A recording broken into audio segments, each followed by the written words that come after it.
we are talking about the OKC Thunder this time. It's gonna be more positive than the last video about the Cavs. So leave a like and subscribe, and let's just recap what happened to the Thunder. They had a extremely successful year. They were the first seed, youngest team in NBA history to reach such a mark. Um, they have a extremely bright future. Everyone's on team friendly deals right now, and it's looking good. Thunder fans are very salty on Twitter that they lost to the Mavericks, which I don't really know why. Um, I don't know. You guys had a good year, so what would I know? So their roster, Shea obviously, uh, their best player, one of the best players in the league. He balled. Everyone else kind of fell short. That was just the reality of the situation. So let's just talk about their future. Unlike the Cavs, this is gonna be shorter because there were not a bunch of toxic reports that came out after they were eliminated. Unless you want me to talk about how Gordon Hayward was mad about his role, like he wasn't just trash. Oh yeah, Josh Giddey, he was going through a dark space mentally, and talk about how no one wants to hear his side. I'm like, all right, dude, whatever. No one cares, Josh. You kind of cost them the series, in all honesty. Josh's inability to guard, shoot, play make, score, dribble, stand on the court for more than 12 minutes, that cost them the series. But don't worry, OKC fans. He's only here for one more year, it looks like. I don't see them giving him an extension. They likely move him this year as well. Gordon Hayward was your second most expensive player, and he's off the books. I don't see them bringing him back. Lou Dort, as much as I don't like how he plays defense because he plays like a football player, he's fine. I don't know. Chet Holmgren, he's great. He's still on his rookie deal practically. Either this season or next season, you gotta extend him, okay? And where's he? Jalen, which one is which? Okay, this Jalen Williams. This is the friendliest contract in the NBA. Oh my God, he is good. He played horrible in the playoffs besides the first series, but you know what? Whatever. He'll probably be better. I'd like to bank that he's better. So I would say maybe this season extend Chet. Wait to see how Jalen plays in the playoffs next year, then extend him.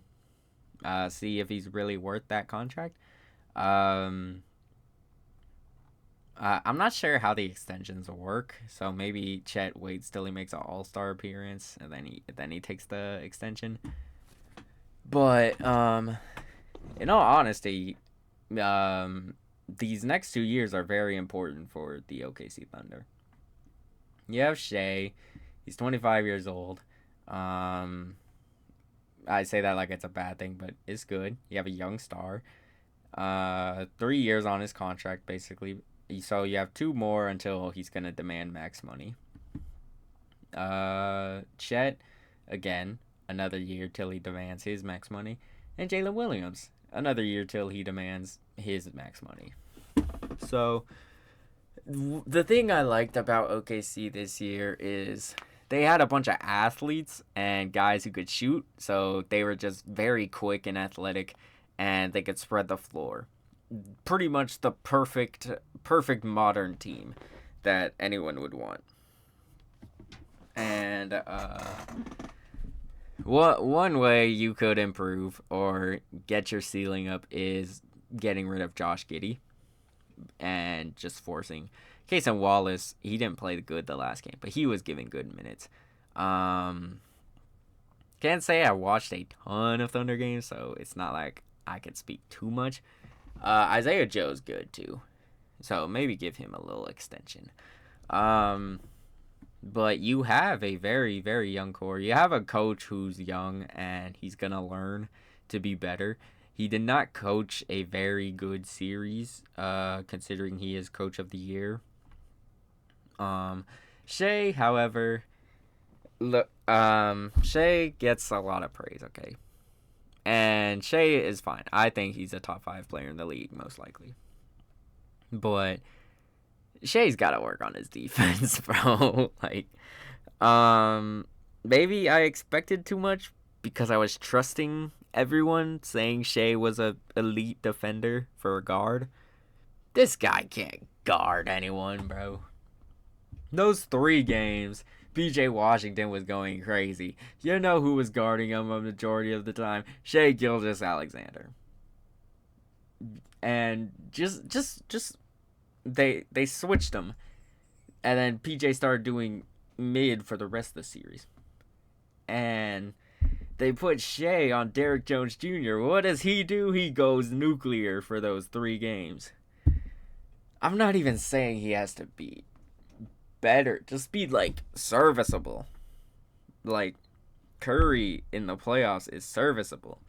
Luka, especially these playoffs, he's been serviceable at bare minimum. Kyrie, serviceable. All the championship level point guards, they're serviceable on defense. So Shea just needs to be serviceable. Or if you don't want him to do that because you fear it's too big of a burden and it's gonna affect his offense, you gotta find a better scheme for him defensively. Like the Warriors and the KD years, because everyone else on the court was a elite defender, or good defender at least. They were able to hide Curry. Just find a better way to hide Shea. And you can't do that when Josh Giddey's on the court, because Josh Giddey is even worse. He can't guard. Oh my god. What oh my god, it just makes me sick. As you can see, I'm coughing. I don't even know if Josh could stand in front of someone like one of the best 24-hour fitness players. He is horrendous. Just not good. You gotta get rid of Josh Giddey. Jesus. Cason Wallace is good though. I like him. Chet is gonna grow. He's likely gonna get a more consistent jump shot. Sometimes it wasn't falling. He's also gonna. Also, he needs to work on like just shot creating for himself. I feel like, just because the thing that cost them the Maverick series, it wasn't a majority of it was their lack of size. I mentioned in the last video they should go after Jared Allen. If not, then go after Jonas Valanciunas. Just someone that could grab a rebound and play alright paint defense to help Chet out. Because if you bring Chet out, there's really no one to help guard the paint. And I think Chet is capable. He's like, what is Chet, like 7'1"? I think he's capable of guarding the 4, maybe even a slow 3 on the perimeter. But oh my, this team has things to improve on, and that's the good thing. They have not reached their cap yet.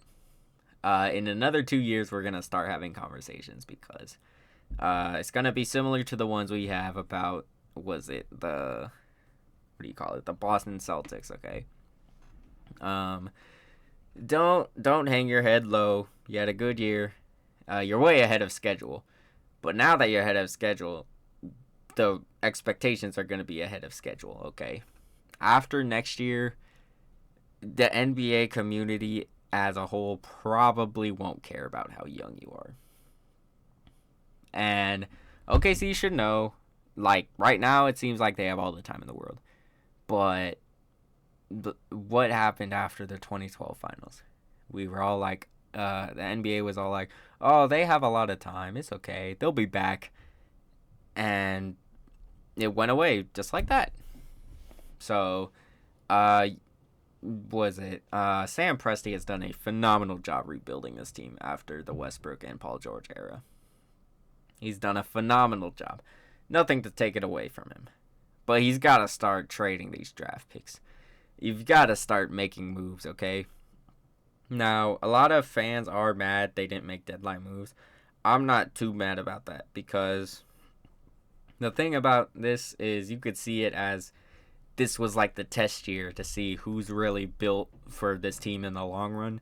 And as we've seen, Josh Giddey is not built for this team in the long run. And I would say find a better starter than Lou Dort also. He's fine as it is, but you would likely you would like to have someone better than him. These are just my thoughts. I don't watch a ton of Thunder games. I've seen a decent amount, but like take it with a grain of salt if you're a Thunder fan and you would disagree with me. Okay, your opinion's probably better than mine, but this is just how I think the Thunder can improve. So leave a like and subscribe, and I will see you all next time.